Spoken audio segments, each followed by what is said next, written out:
बेहतर व अच्छी संस्था वही होती है जो समाज व देश में लगातार काम करती है। ऐसी एक संस्था है all India income tax SC/ST employer welfare federation, जिसने दिल्ली में बाबा साहेब डॉक्टर भीमराव अंबेडकर की जयंती को बड़ी ही धूमधाम से मनाया, जिसमें डिपार्टमेंट से जुड़े लोगों के अलावा भी अन्य लोगों ने बढ़ चढ़कर हिस्सा लिया।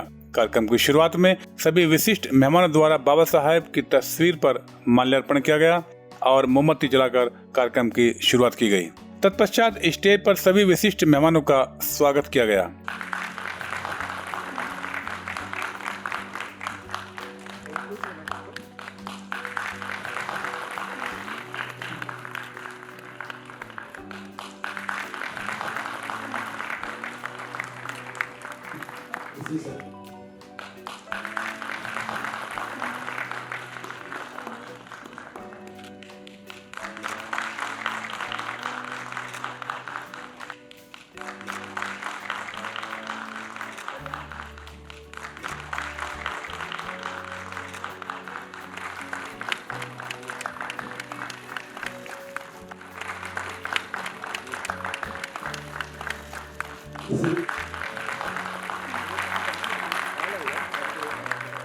इसके बाद IT सेवा फेडरेशन के राष्ट्रीय महासचिव बाबा P भोसले ने इनकम टैक्स से जुड़े SC/ST के लोगों की समस्याओं को लेकर member of parliament chairman parliamentary committee on SC/ST doctor Kirti Solanki के सामने बातें रखी।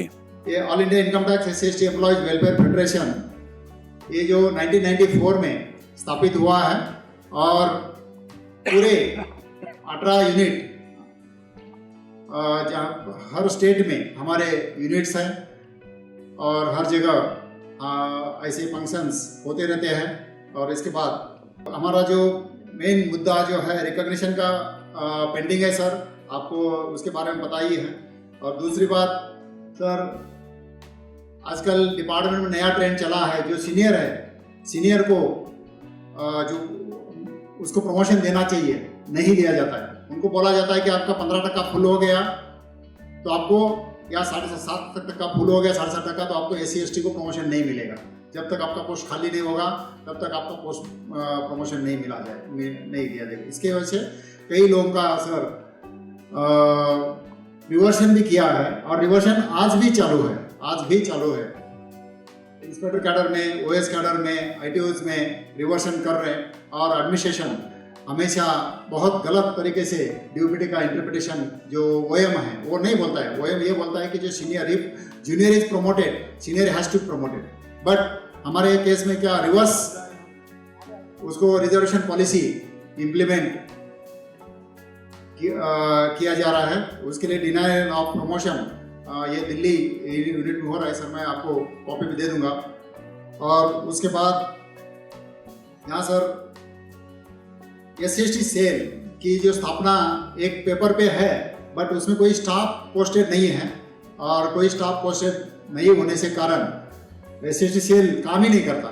ये SC/ST सेल हर जगह नहीं है क्योंकि DOPT ने बोला है SC/ST सेल हर इसमें होना चाहिए। पार्लियामेंट्री कमेटी ने भी रिकमेंड किया है और DOPT ने उसका एक्सेप्ट किया। SC/ST सेल ही नहीं है तो हमारा रिजर्वेशन कैसा भरा जाता है उसके ऊपर वॉच लगा करके कोई काम नहीं करता सर। बाबा P भोसले की बातें सुनने के बाद डॉक्टर कीर्ति सोलंकी ने भी all India income tax SC/ST employer welfare federation के लोगों को उनकी समस्याओं का जल्द निवारण करने का भरोसा दिलाया। तो आज के इस कार्यक्रम में हम सब के बीच में उपस्थित श्री भोसले जी, सभी मंचस्थ महानुभाव और यहाँ सभी सभागार में उपस्थित सभी वरिष्ठ अधिकारीगण, भाइयों बहनों और मित्रों, बाबा साहब अम्बेडकर की 132वीं जन्म जयंती है और हमें फक्र होता है कि एक ऐसा व्यक्ति था जो दलित समाज से आया था, जो पिछड़े समाज से आया था, मगर उन्होंने इतना बड़ा कार्य किया है कि इतने बड़े 140 करोड़ की जनसंख्या वाले देश में जिस प्रकार से उन्होंने लोकतंत्र को बरकरार रखा है, और लोकतंत्र अगर बरकरार रहा है तो उसका अगर किसी को श्रेय जाता है, अगर उसका किसी को क्रेडिट जाता है तो हमारे संविधान को जाता है। और मित्रों, ये बहुत बड़ी बात है। बाबा साहब अम्बेडकर ने इस देश में जो क्रांति की है, न तो खून का एक बूंद गवाया है, न एक सर कटवाया है, मगर अपने कलम के बल पर बाबा साहेब अम्बेडकर ने इस देश में जो कार्य किया है, मैं समानता की बात करता हूँ। आज एक पिछड़ी पंक्ति में बैठा हुआ व्यक्ति, एक गरीब परिवार से बैठा हुआ व्यक्ति, एक आदिवासी, एक दलित परिवार, एक पिछड़ा परिवार से आता हुआ व्यक्ति और कोई कॉर्पोरेट घराने के व्यक्ति में पॉलिटिकल इक्वालिटी है। मैं समझता हूं कि ये बात संविधान की वजह से बाबा साहेब अम्बेडकर ने प्रूव की है। और मित्रों, हम सबको फक्र होना चाहिए कि बाबा साहेब अम्बेडकर ने संविधान और अपने कलम के बल पर, अपने शिक्षा के आधार पर इतना बड़ा काम किया है। हम उनको बहुत हल्के से लेते, कहा ठीक है भाई, सबको समान अधिकार है। समान अधिकार नहीं था पहले, समान अधिकार दिया है तो बाबा साहेब अम्बेडकर ने दिया है और इसका हमें गर्व होना चाहिए।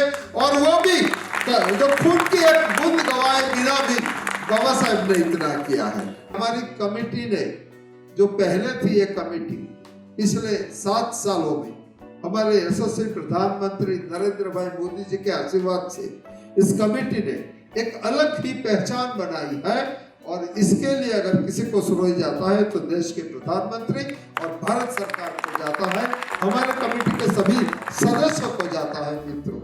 मित्रों, इनकम टैक्स के बहुत सारे इश्यू है। पहला इश्यू, आपके एसोसिएशन को मान्यता नहीं मिली है, मैं समझता हूँ मान्यता नहीं मिली है। और इस इश्यू को भी हमने जो मीटिंग में लिया था, उस बार meeting was organized in a pre-budget period में हमारी मीटिंग हुई थी और इसकी वजह से कुछ वरिष्ठ अधिकारी उपस्थित नहीं रह सके थे, because they were busy preparing the budget. में तालमेल लगाकर कमेटी के माध्यम से आपके डिपार्टमेंट में किस तरह से हम डीओपीटी को बुलाकर और सभी मंत्रालय को बुलाकर और आपके मंत्रालय को, फिनांस को बुलाकर, सीबीडीटी के चेयरमैन को बुलाकर किस प्रकार से आपको हम न्याय दिलवा सके, इसके लिए पूरा संभव प्रयत्न करने का मैं आपसे वादा भी करता हूं।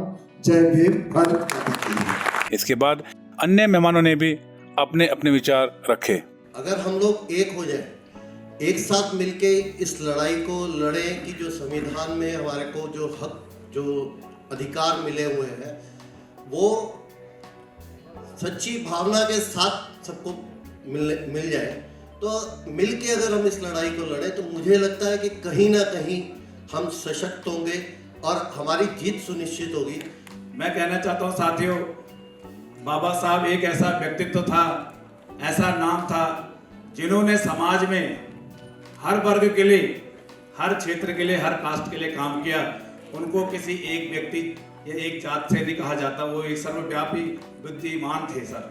आज हम लोग को फक्र महसूस होता है और उसका निष्कर्ष क्या निकल के आता है कि आज महिलाएं वोट डालने के लिए ही सीमित नहीं रह गई हैं, बल्कि वोट मांगकर और लोगों का प्रतिनिधित्व कर रही हैं। तो आज बाबा साहब को याद करते हुए, बहुत सारा बाबा साहब एक ऐसा व्यक्ति थे, मैं देखता हूँ बाबा साहब की तरफ कि ऐसा हम उसको बहुआयामी और ऑलराउंडर, अगर आज की भाषा में बोले तो ऑलराउंडर, क्या नहीं किया बाबा साहब ने। साथियों, उनको किसी राजनीति में बांधना, उनको किसी जाति से बांध देना, ये हमारे लिए एक बहुत ही बुरी बात है सर। आपने हमारा मार्गदर्शन किया, उसका हम तहे दिल से आपका हार्दिक अभिनंदन करते हैं, शुक्रिया करते हैं। कार्यक्रम के अंत में आईटी सेवा फेडरेशन के राष्ट्रीय महासचिव बाबा पी भोसले व अन्य लोगों ने खुला मन से बात करते हुए अपने विचार साझा किए। नवोदय, जय भीम। आज का जो कार्यक्रम चल रहा है वो बाबा साहब की 132वीं जयंती, जन्मोत्सव वो मना रहे हैं। एक्चुअली जयंती या जन्मोत्सव ये पूरा भारत, क्या पूरा विश्व में मनाया जाता है, लेकिन लोग क्यों मनाते हैं वो ज़्यादा इम्पोर्टेंट है। क्योंकि क्यों मनाना चाहिए, बाबा साहब का जयंती या बाबा साहब के गुण को याद करना और वो गुण को फॉलो करना, हमारे जीवन में उतारना बहुत ज़रूरी है। बाबा साहब ने का जो उद्देश्य था कि हर इंसान एक इंसान बने और इक्वल सबको स्वतंत्र समता बंधुत्व ये सब लागू हो और पूरे विश्व में स्वतंत्र समता बंधुत्व स्थापित हो, उसके लिए बाबा साहब ने पूरी ज़िंदगी प्रयास किया और वो एक ऑलराउंडर खिलाड़ी थे। इसके लिए हम लोग ऑलराउंडर तो नहीं बन सकते, जितना भी हो सकता है उतना बाबा साहब को और बाबा साहब का जो शिक्षा है उसको अपने जीवन में कैसे उतरे उसके लिए प्रयास करना बहुत ज़रूरी है।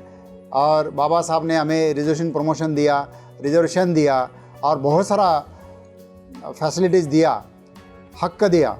वो हक को बरकरार रखने के लिए और आने वाले पीढ़ी के लिए साबित रखने के लिए हम लोग मेहनत करें, तो ही बाबा साहब को ये सच्ची श्रद्धांजलि या आदरांजलि या उनको हम लोग जन्मोत्सव मना रहे उसका सार्थक होगा।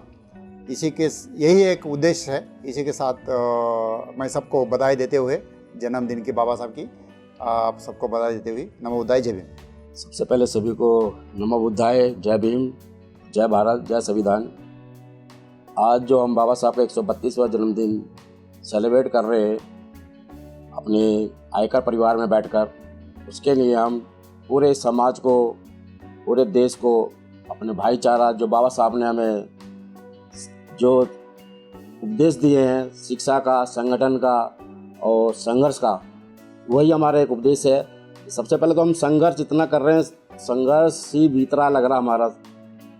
बाकी हमारे जो आज की युवा पीढ़ी है उनसे मैं अनुरोध करूँगा कि वो बाबा साहब के बताए हुए रास्ते पर चलकर उनको अपने अंदर समाहित कर कर उनके जो विचार हैं अपना अंदर समाए और बाबा साहब के उद्देश्यों का अपने परिवार में, यार दोस्तों में, फ्रेंड सर्कल में सबको बताएं। जय भीम, नमो बुद्धाय साहब।